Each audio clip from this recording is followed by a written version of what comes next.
রমজান মাসের আমল প্রতিদিন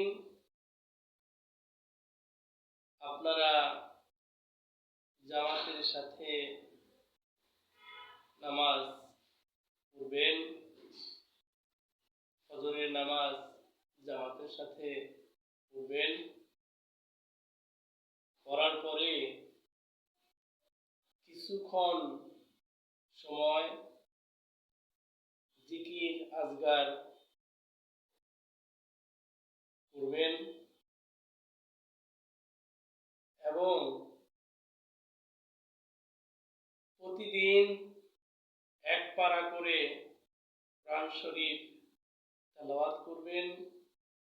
তাহলে 30 দিনে 30 পারা কোরআন তেলাওয়াত হয়ে যাবে।